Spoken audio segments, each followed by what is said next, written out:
Le bon sens suggère qu'il n'y aura pas de relèvement de taux le mois prochain. Tony Nyman, Informa Global Markets.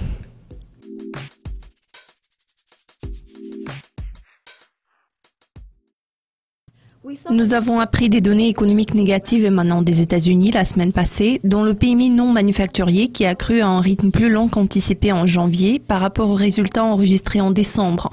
Pourtant, le taux de chômage a chuté à 4,9%. À votre avis, devrait-on exclure la possibilité d'un relèvement des taux en mars ? La politique monétaire des États-Unis a tendance à être très dépendante des données économiques et nous croyons que cette corrélation va être maintenue. Les données relatives à l'emploi ont été assez robustes dernièrement, malgré une certaine instabilité vendredi. Pourtant, il existe des problèmes dans certains autres secteurs économiques. Fait intéressant, la plupart des économistes interrogés tablaient sur une certaine forme de resserrement de politique monétaire au mois de mars. À l'heure actuelle, la probabilité d'un éventuel relèvement des taux s'élève à 10% seulement selon le sentiment du marché de contrats à terme. Le marché prévoit que la Fed aura achevé son cycle de resserrement d'ici la deuxième moitié de 2017. À en juger d'après les indicateurs économiques et le discours le plus récent de la Fed qui a mis l'emphase sur les effets négatifs d'une politique monétaire plus serrée, tels que le raffermissement du dollar, des données économiques assez mixtes dans le contexte d'un affaiblissement général de l'économie mondiale, le bon sens suggère qu'il n'y aura pas de relèvement de taux le mois prochain. La présidente de la Fed a fait appel à la patience. À l'heure actuelle, nous croyons que cette approche prudente est justifiée. La Banque d'Angleterre a laissé les taux inchangés la semaine passée en citant la faiblesse de l'économie à l'échelle mondiale. À votre avis, quelle est la principale crainte de la BOI à moyen terme ? De toute évidence, le fait que les taux sont restés inchangés n'a surpris personne.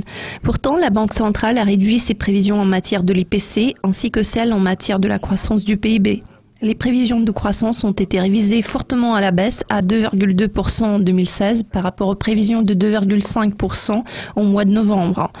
La Banque centrale prévoit une croissance molle en termes de salaire et tout comme la Fed, elle prévoit une détérioration de la situation financière à l'échelle mondiale. Ce sont donc les préoccupations clés pour la BOI. Ensuite, l'on peut également citer l'aggravation des perspectives des marchés émergents, la détérioration des données américaines et le ralentissement économique mondial parmi les principales causes de préoccupation. Les bas prix du pétrole pèsent sur l'économie canadienne. Pourtant, les analystes ne prévoient pas de baisse de taux d'intérêt de la part de la Banque du Canada cette année. Envisagez-vous une reprise des prix du pétrole qui pourrait stimuler l'économie canadienne cette année ? La réunion de politique monétaire de la Banque du Canada du mois dernier a été très intéressante. Malgré une révision à la baisse des prévisions de croissance, Stephen Poloz et plusieurs membres du comité ont surpris les marchés par leur tonalité moins accommodante.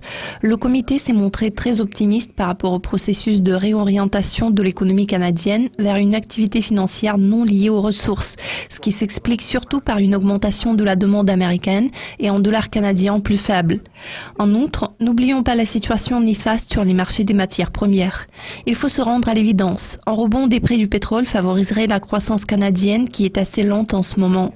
Je peux dire que nous envisageons effectivement un certain rebond des prix pétroliers. Cependant, si la situation ne change pas par rapport à la période précédente, les prix du pétrole pourraient se stabiliser dans une fourchette comprise entre 23 et 25 $ le baril dans un intervalle de 12 à 18 prochains mois. Pour l'instant, il est difficile de juger de l'impact baissier des bas prix du pétrole sur la production mondiale ainsi que sur la politique de l'OPEP en matière du volume de production. À notre avis, la situation manque de clarté en ce moment, mais c'est comme ça. Pour ce qui est des perspectives de l'économie canadienne, elles sont censées devenir plus dépendantes que jamais de la force de l'économie américaine. Les obstacles qui se présentent sur la voie de l'économie américaine vont sûrement avoir du poids sur l'économie locale et locale. Enfin, que pouvez-vous dire sur d'autres événements et publications économiques qui ont influencé les marchés financiers la semaine dernière ?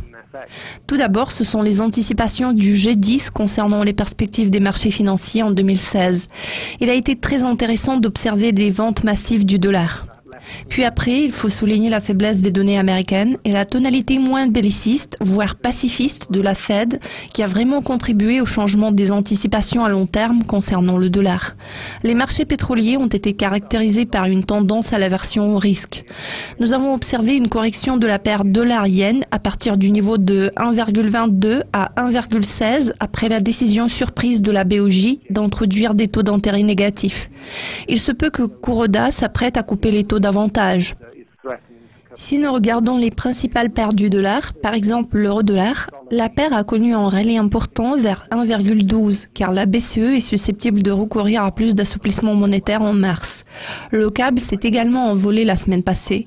N'oublions pas que les craintes liées à un éventuel Brexit pèsent lourd sur la dynamique de l'économie britannique et sur son compte courant. La Banque d'Angleterre est évidemment préoccupée.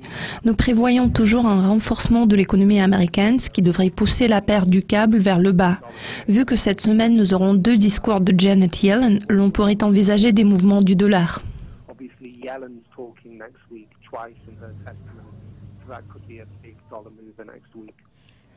Tony, merci beaucoup de vos commentaires. C'était un plaisir de discuter avec vous dans le cadre du bilan de la semaine écoulée sur Dukascopy TV. Restez avec nous. Au revoir.